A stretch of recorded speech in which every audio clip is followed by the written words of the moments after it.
want to take you back to their opposition last night, and that's United, because I told you just before the mics went live, I was watching a kind of back and forth between Jamie Carragher and Gary Neville on Sky, and Neville was asking Carragher, right, who's the biggest club, Manchester United or Liverpool? And Jamie wouldn't answer him, he wouldn't engage really, he kept batting it back. Neville kept insisting, and then Neville said, look, in terms of trophies, it's Liverpool, but who's the biggest club? And Carragher was trying to point out to him that he's a little bit delusional, and that United fans in general can be a little bit delusional in that way, that, you know, you say you're the best in the world, you're the biggest in the world, excuse me, but like, what are you basing that on? Like, what have you done lately, I think was what he was saying. And to be fair, there has to come a time when that aura, that sheen, that prestige does wane to the extent that we've like pushed past them in the trophies. It feels, Jan, doesn't it, as if it could be a long, long way back. This could be a long time in the fixing. I mean, if you were put in the spot, who's the bigger club? What do you think Neville was getting at there? Do you think he's talking about like marketing or something? I'm not sure.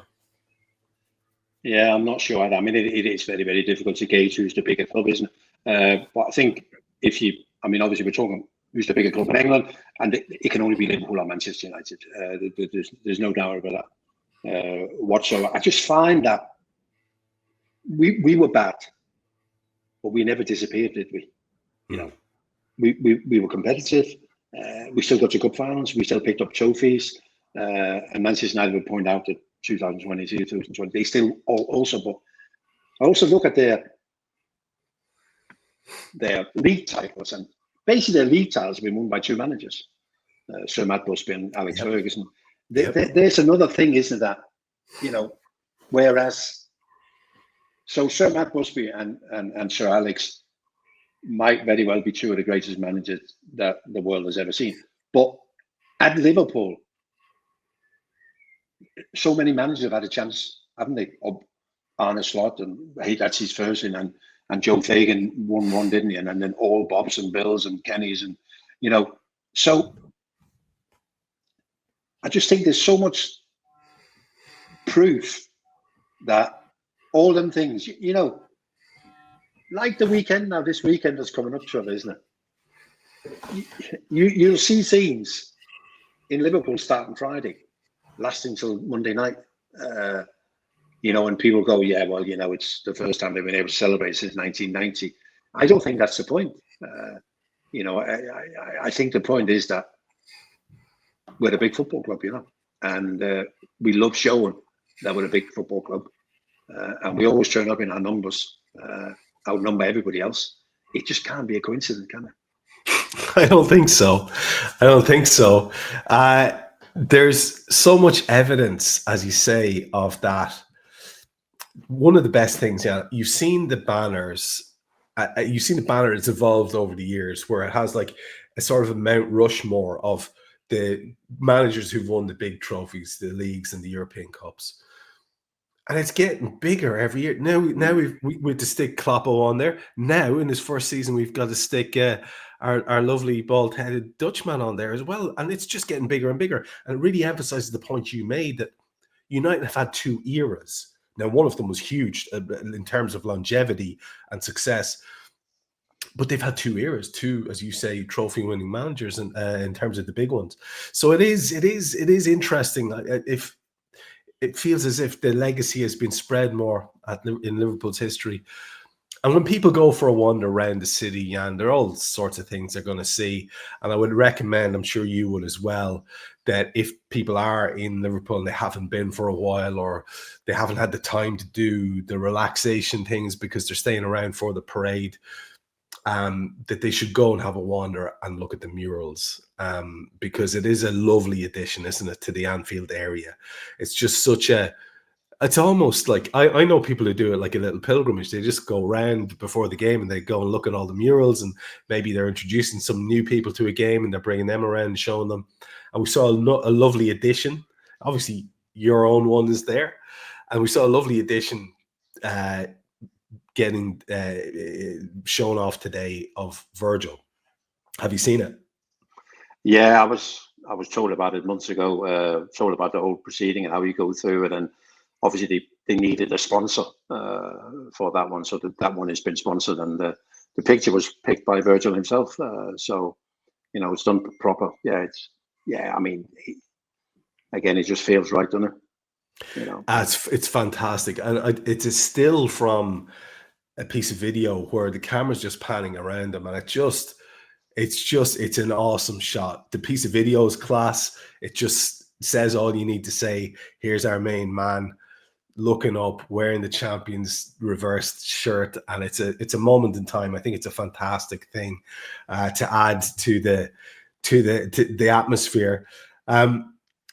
People are going to want to hear what you think about what the Reds are going to do in the transfer market, because it just won't go away, and people are getting very giddy about a lot of things. And I just want to run it past you again, not because that's what we do here, but just because it'd be interesting to hear what you think. We've had a few examples now, and this is what we haven't even talked about the last Liverpool game, of very underwhelming performances.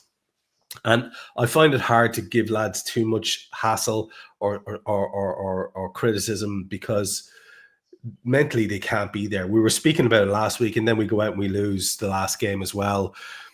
And I just felt sorry for the likes of Harvey Elliott. You heard his post-match comments on Monday night, and it sounded like a lad who knew his time was up. He won't be the only one who's probably on his way out the door. There's a lot of them who really want to go out the door. Darwin Núñez, I think Luis Diaz would take a move to at least one or two places if he could. It is going to be a bit of a shuffle, and we hear that Liverpool are genuinely interested in a player that might cost up to 120 or 30 million in Florian Wirtz. So I suppose as I'm looking around, I'm thinking, how can I frame this to Jan? I don't want to put you in the spot. We've got Frimpong in the door. We're really, really heavily linked with Kirkes. That looks like a massive change already. Just say we're going for the likes of Wirtz as well. Would you not think that we absolutely definitely need a number 9 too? I think we were both chatting about this before we started recording. There's going to have to be some money spent here, which means, I think, doesn't it? There's going to have to be some money brought in from sales. So as we go through the squad, who do you think are the most likely to be heading out that exit door? Maybe start with your take on Harvey Elliott. Yeah, I mean, in many ways, I'm the wrong guy to ask about these things. And you said you saw the interview on Monday, and sounded like a guy. I mean, had I been Liverpool manager, I would have called Harvey in, and I would have gone, listen, Harvey, if I was you, I'd find somewhere else to play my football, because you only got one career, and it's about playing football. And here, there's going to be restrictions. You will not. I mean, we've survived the season with 4 midfield players, and he's not been one of them. I think he started 2 Premier League games all season. So, I think sometimes the truth is the best way forward, and just be open about it and go, listen, let's find somewhere else where you can play your football, isn't it? Surely Kelleher, he's another one in a way. You look, he's proved that he's quite capable. The big question is who will bite at Kelleher? Newcastle, West Ham, Chelsea. But I think we'll find somebody if he wants to go. That is obviously what we need to do. I've said before about the front line. I think we'd accept bids for all of them apart from Mo. Obviously, the money's got to be right, isn't it? But I think we would. I think if Barcelona, who, to be fair, Barcelona, a football club with no money, have an unbelievable ability to find money. So if they turn up with 75, 80 million euros for Diaz, I think we would take it, and then we would do an Ian Russ and bank that we can get better, more consistently through the door. Gakpo, no, we wouldn't. I don't think we'd accept anything for Gakpo. Shota, I think, falls into the same category. Darwin Núñez, I'm sure you've seen the stories, that he's verbally agreed to join Atletico Madrid. That would be some fun negotiation. I don't know whether they're quite prepared to pay what we are hoping that we're going to recoup. Tsimikas, but it might also be Robertson, because if we sign a left back Andy Robertson might feel that there's not going to be a lot of minutes for him, and he might want to move on, and then we're going to keep Tsimikas as I don't know. But they would sort of be the ones, and the big elephant in the room is Konate, isn't it? 12 months left of his contract. There's no doubt that his head's been turned. I assume his head's been turned by the thoughts of joining PSG or Real Madrid on the free. We can't really afford to let that happen again, can we? So that is also a massive decision we have to make. If you're going to get him to accept a new contract, we might have to overpay him a little bit. You know, we might have to skip what the plan was in terms of his payment for the next contract and skip to the next one again if we're going to convince him to stay. So that's another massive one for him to for us to decide how we move forward with that one. And so there's a bit of money, isn't it, Trevor? Kelleher, you get good money for him, you get good money for Harvey, you get good money for Darwin. Probably more likely going to sell Shota than Diaz. Tsimikas, you might be able to get 10, 15 million. So that should be close to 100, shouldn't they? Yeah.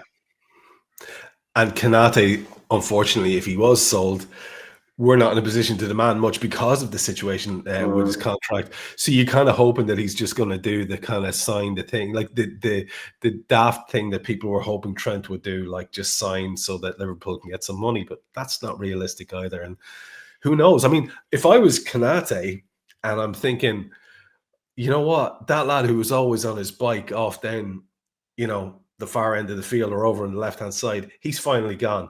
So now maybe I'll get myself a lad who can help me out a bit more and I won't have to be in two positions at once. We got Frimpong. So, I mean, things are not looking any better for Ibu Konate, you know, in terms of the duty he's going to have on the pitch. I mean, the two fullbacks we'll be linked with is Robbo and Trent at their peak, isn't it? You know, flying fullbacks, attacking fullbacks.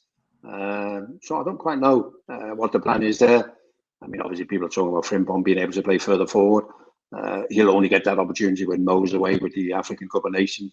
But yeah, poor old Konate. But the only thing is that Frimpong is a little bit quicker than Trent, so he might be able to get back in position quicker. But he's probably worse in the air, isn't he? Than Trent ever was. Trent was not a great head of the ball either, so maybe that's why Konate's rethinking his future. He's going, bloody hell, you know, can I do this for another 5 years? Yeah, I'm not sure I blame him. It's going to be very interesting. There's so much up in the air. I think the one that everyone's just giddy about at the moment is the Wirtz thing, because there seems to be actually some heft to it. You mentioned Darwin to Atletico, and that seems to have some heft to it. But I don't see how Liverpool do that unless it's as a part exchange for Alvarez or someone else that we want from Atletico, but probably Alvarez, because we would get more money for Darwin Núñez elsewhere, if you understand what I mean. And certainly the Saudi crew, who we know are interested in him and who are, all those clubs are looking to recruit just ahead of the Club World Cup. So I don't know. It's going to be very, very interesting to watch. And the minute something becomes concrete in any way, shape, or form, and a lot of people are getting very giddy, like I said about Florian Wirtz, we will talk about it here. But until then, it's just speculation that's best served on other shows. But we should, and someone's asked in the chat already, are we going to get around to having a chat about the game at the weekend and what it might mean? So let's lean into, for the last few minutes, the last game of the season. And it has been a lovely thing to watch in some ways, how little the Reds are arsed. And it's absolutely a statement. There's no two ways about it. You can't see it any other way. The lack of being dialed in is very clear. I'm of the opinion that this might be deliberate. You know, turn your brains off. Don't worry about it. Get your rest now. We might be starting a bit earlier. And I think that's quite intelligent in a way. But with this last game and it being at Anfield and a trophy lift at the end of it, we've seen 3 pretty disappointing results in a row. Do you think a win is necessary? Are we hoping that Crystal Palace will be even drunker than us on the day? Is that the hope here, Jan? Well, it looks like they got rid of their hangover, doesn't it? They played Wolves in the midweek, where I think they made 7 or 8 changes and won 4-2. I don't quite.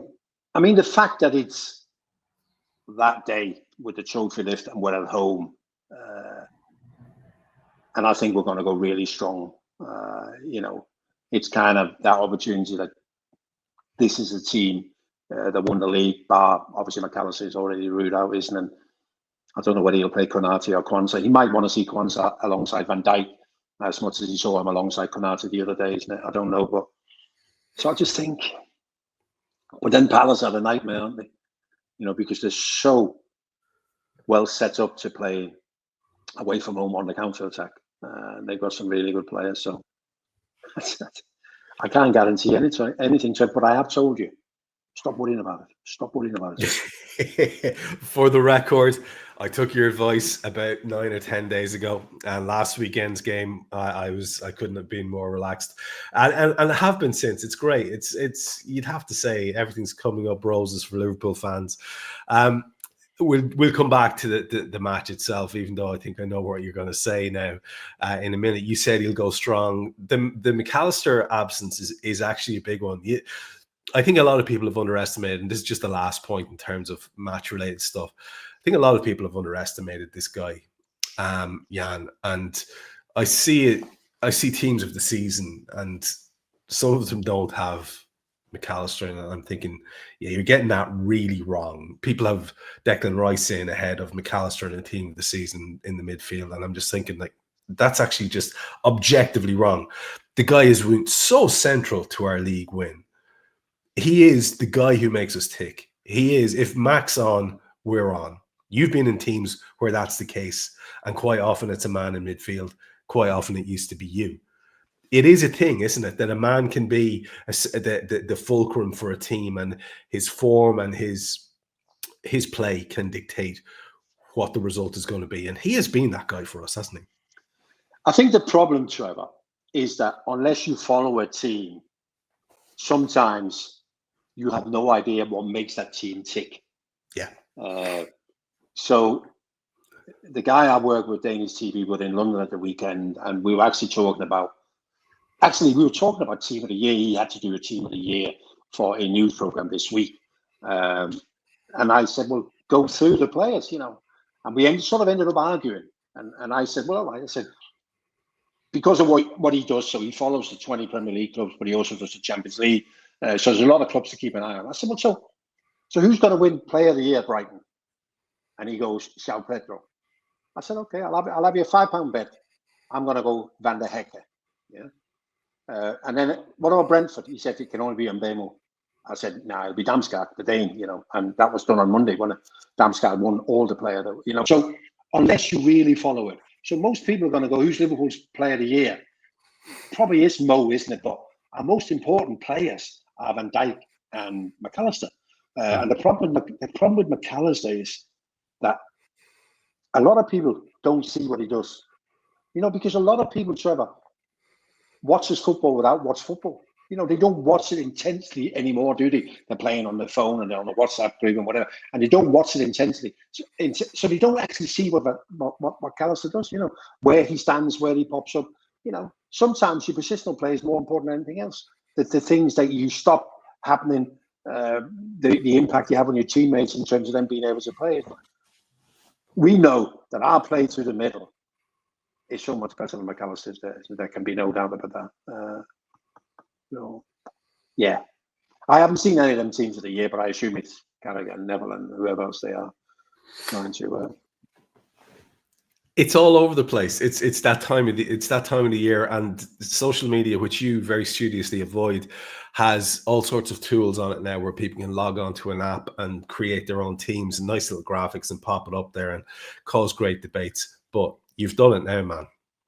You've told me you're in that conversation. So now we have to ask you. Let's go position by position. We'll take it as a 4-3-3. Did you have Ali in nets? I did. I didn't do it was the guy I worked with and he actually went for Sells, the Nottingham Forest goalkeeper. Okay. But I can't have anything other than Allister. Allister is the best goalkeeper in the Premier League, although he didn't play all the games. It's just such a massive, huge difference when he plays, isn't it? And I agree with the right back.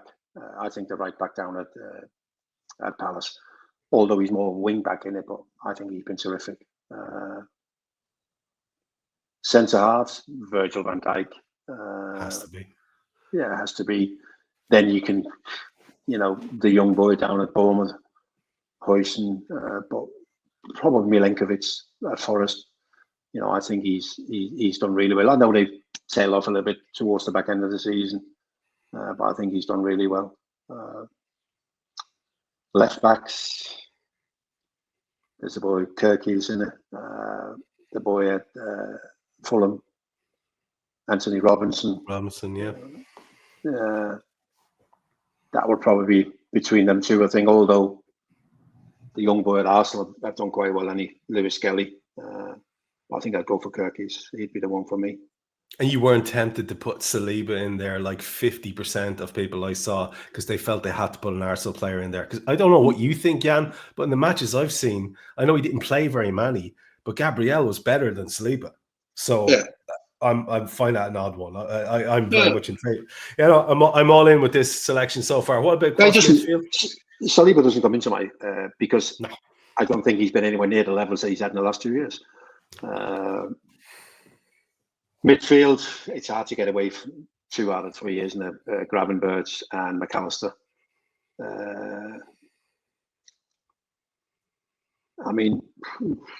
Where do we go, Trevor?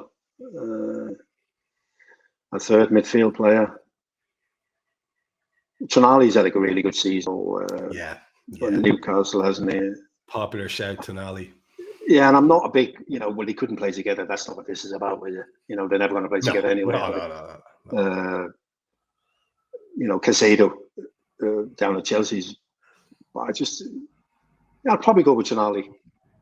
And through the middle, I think, up front, it's Mo on the right, isn't it? Isak through the middle. And then the last one can be a bit... The last one, who we got there, Trevor? It's tricky, isn't it? Yeah. That's a trickier one, I think. That's where there was quite a lot of discrepancy there in terms of, if you go through the main teams and you go, well, who's done really amazingly well? Like Martinelli at Arsenal, not really. And No. So since they're not going to play together and he plays on the right, I'm actually going to go Morgan Rogers at Aston Villa. I know he doesn't play on the left, but he's in the team. That's just thinking, and people go, he's not. No, he's not. I know he's not. Well, let's get Morgan. I think he's had a really good season. So yeah, that's about. It's a hard picking. Bruno Fernandes. You spoke about it before, and he's had a great season in terms of goal involvement. But don't think he's done enough to get in the team. So there we are, Trevor. I don't know if that's where you disagree or agree or whatever. But. No. I think it's grand. Actually, you won't be surprised to hear that an awful lot of crossover there with a lot of the ones we've been hearing. Obviously, Aaron is the gaffer of the season because he is the league-winning manager, and he's done it in his first spin. You just can't argue. It's never been a more clear-cut case for manager of the year. But if you're going to give a runner-up, if he was out of the running for this, and you had to put someone in charge of this team, who's been the most impressive in terms of what they've achieved? Again, as you say, it doesn't necessarily have to be who's second. It's like who's done wonders for you, or who's been impressive. Yeah, I think it's between the two of them, Eddie Howe or Oliver Glasner, and I'd give it to Eddie Howe because I still think that. So in terms of it, I always think that come the end of the season, Trevor, you ask 2 questions, don't you? A, have you won a trophy? B, has there been progress? And I think that Palace finishing where they're finishing is about right, not massively overachieved, but winning the FA Cup is obviously, and beating Aston Villa in the semi-final and City in the final. I just think Eddie Howe winning a trophy and getting the team into, there should be Everton has got nothing to play for, so they should be in the Champions League next year. So I'd go Eddie Howe. Second last thing, do you reckon you're going to get a chance to be part of the whole Monday affair with the parade? Do you see yourself checking it out? Do you think you're going to be, maybe you're doing a broadcast? Is there anything parade related for it? Well, we've had an invite today off the club to go to an event at the Cunard building, which I've declined. I can't see how I'm going to get to the city centre.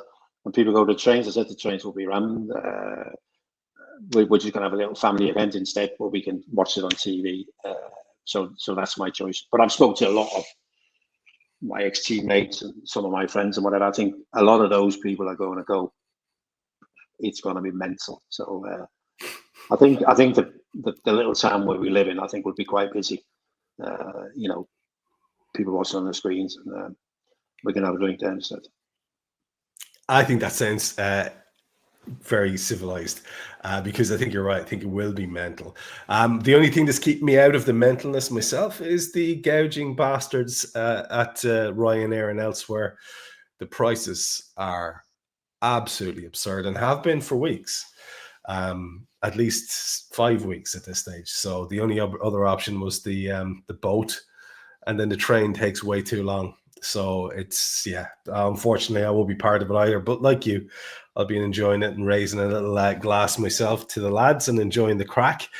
But we should just, for the sake of the routine of the show, go back to the game itself that we have at the weekend before the important part of the trophy lift, which I cannot wait for. Just for the sake of it, how do you see the game going? So I got the scoreline the wrong way around last Monday, didn't I? I said 3-2 to Liverpool, and it was Brighton who won 3-2. I can't see Palace playing as defensive as they did at Wembley. I think they'd be quite happy to come out and make it an open game. So I'm going to go again, Liverpool 3, Crystal Palace 2. I just can't have it any other way. I think they've got goals in their team, and they might be able to catch us on a break a couple of times. But I equally think that Mark Gay, I think he's in, just come off at the cup final or whatever, and that'll hurt them. And I just think that the players, and I think it'll be a big focus on Mo. I believe he's picking up his Football Writers Player of the Year, and there's still this record for goal involvement, isn't it? So I think they're going to give it a real go. I think Mo's the center of this as well. He's got to have a little bit of an edge on him. There's all these records. He's going to win every award. He's had such an incredible season. I'd love this to be a celebration, but it will be regardless. As we said, the trophy gets lifted at the end of it. So we will be back to talk to you one last time as a season one next week at some stage with Jan and I, and we will be wrapping up Molby on the spot for the season, probably taking a little break, and we'll get back to you during the summer at some point. But until the last one of the season for now, just want to say thanks, Jan, because it has been a low key, nowhere near as dramatic as previous seasons that we've done together, nowhere near the levels of drama, and yet this slow progress, and it's tapering off fucking 4 weeks, and we still have a trophy to lift at the end of it. It's been an odd campaign, but very enjoyable in the calmness of it. And you said that on the very first show of the season, after the first match, we were talking about the calm. It was odd, and it was quite nice. And it's been like that all season, hasn't it, Trevor? Having said that, there's 2 days left in a Sunday and Monday, and I'm not convinced there's going to be much calmness about on those 2 days, that's for sure. No. And go out and revel in it if you can. Myself and himself will do our bit from wherever we are, and we'll speak to you next week. Until then, mind yourselves.